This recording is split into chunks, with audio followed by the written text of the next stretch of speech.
ধন্যবাদ মাননীয় মডারেটর আমাকে বক্তব্য প্রদানের সুযোগ দেওয়ার জন্য। আজকের প্রজেক্টের বিষয়টি নির্ধারিত হয়েছে প্রচলিত শিক্ষা ব্যবস্থা শিক্ষার্থীদের মানসিকতায় নতুনত্ব আনতে ব্যর্থ, এর বিপক্ষে অবস্থান করছি। দ্বিতীয় প্রতিপক্ষ দলের দ্বিতীয় বক্তা যখন বলে গেলেন আবরার ফাহাদ হত্যার কথা, আবরার ফাহাদ কেন হত্যা হয়েছিলেন? তিনি ভারতীয় আগ্রাসনের বিরুদ্ধে তিনি একটা পোস্ট দিয়েছিলেন। এই পোস্ট দেওয়ায় প্রমাণ করে আজকের শিক্ষা ব্যবস্থার প্রচলিত শিক্ষা ব্যবস্থার নতুনত্বের কথা। নারী শিক্ষার্থীরা এসে বলে আমাদের নারী কোটার প্রয়োজন নেই, আমরা নারী পুরুষের সমান অধিকার চাই, ঠিক সে সময় আমরা মনে করছি তাদের মানসিকতায় নতুনত্ব এসেছে।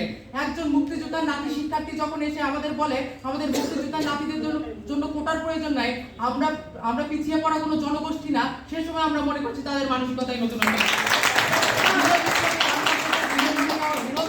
জাস্টিসের মতো নতুন নতুন কর্মসূচি বাংলাদেশের সর্বস্তরের মানুষকে স্পর্শ করতে সক্ষম হয়। এরকম অভিনব কর্মসূচির রূপকার কারা ছিল? এই শিক্ষা ব্যবস্থার শিক্ষার্থীরা। এই কর্মসূচিগুলো তাহলে প্রতিপক্ষ কিভাবে এই প্রচলিত শিক্ষা ব্যবস্থাকে শিক্ষার্থীদের মানসিকতায় নতুনত্ব আনতে ব্যর্থ বলে মনে করছেন? আশা করি উত্তর দিয়ে যাবেন। এই 24-এর গণ অভ্যুত্থানে অংশ নেওয়া শিক্ষার্থীরা নতুন করে ভেবেছিল বলে অন্যায় অত্যাচারের বিরুদ্ধে আওয়াজ তুলেছিল, মানসিকতায় নতুনত্ব এসেছিল বলে আবু সাইদরা প্রাণ দিয়েছিল। বিপ্লব সংগঠিত হওয়ার পর ট্রাফিক নিয়ন্ত্রণ থেকে মন্দির পাহারা দেওয়া পর্যন্ত কিংবা বন্যায় যখন দেশ আক্রান্ত সেই সময় পর্যন্ত তারা সকল সমস্যার সমাধান করে গেছে। আমরা বলছি শিক্ষার্থীদের মানসিকতায় নতুনত্ব আসছে, যেটি আপনারা দেখতে পাচ্ছেন না। আমরা আজকে উদাহরণের মধ্য দিয়ে তা দেখিয়ে যাচ্ছি। আমি যখন 10ম শ্রেণীর শিক্ষার্থী আইসিটি বইয়ের পাতায় কোডিং সম্পর্কে ধারণা পেলাম ই লার্নিং প্ল্যাটফর্ম সম্পর্কে, সেখান থেকে 6-7 মাসে কোডিং শিখে বানিয়ে ফেললাম ব্লাড ডোনারদের জন্য একটি mobile app hero of Bogura, যার কারণে এটির প্রাথমিক ধারণা আমাকে কোথা থেকে দিল? ওই প্রচলিত শিক্ষা ব্যবস্থার আইসিটি বই থেকে।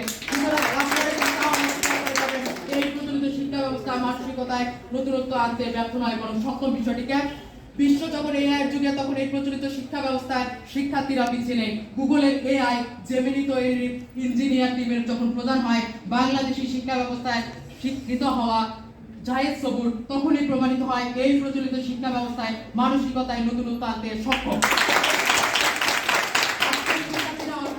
প্রজন্ম দেশপ্রেমের প্রচন্ড উদ্বুদ্ধ। লক্ষ্য করুন, ভারতের মিডিয়া যখন মিথ্যা প্রোপাগান্ডা ছড়াতে ব্যস্ত যে সাম্প্রদায়িক দাঙ্গা দেখছে বাংলাদেশে, ঠিক সেই সময় বাংলাদেশের হিন্দু সংখ্যালঘুদের উপর প্রচন্ড নির্যাতনের বিরুদ্ধে প্রতিবাদ প্রথমে কারা করেছিল? ঢাকা বিশ্ববিদ্যালয়ের জগন্নাথ হলের হিন্দু শিক্ষার্থীরা। তারা ঢাকা এরকমই ভাবে তারা প্রতিবাদের মধ্য দিয়ে এই যে দেশপ্রেমে উদ্বুদ্ধ, কিছু বছর আগেও মানুষ মনে করতো এই প্রজন্ম দেশপ্রেমে উদ্বুদ্ধ নয়, আজকে তারা দেখিয়ে যাচ্ছে এই প্রজন্ম দেশপ্রেমে উদ্বুদ্ধ। তারা যে কোনো ক্রান্তি লগ্নে তারা ঝাঁপিয়ে পড়তে পারে, দেশের জন্য প্রাণ দিতে পারে। তাই আমরা মনে করছি আজকের এই শিক্ষা ব্যবস্থায় প্রচলিত শিক্ষা ব্যবস্থায় শিক্ষার্থীদের মানসিকতা নতুনত্ব আনতে সক্ষম।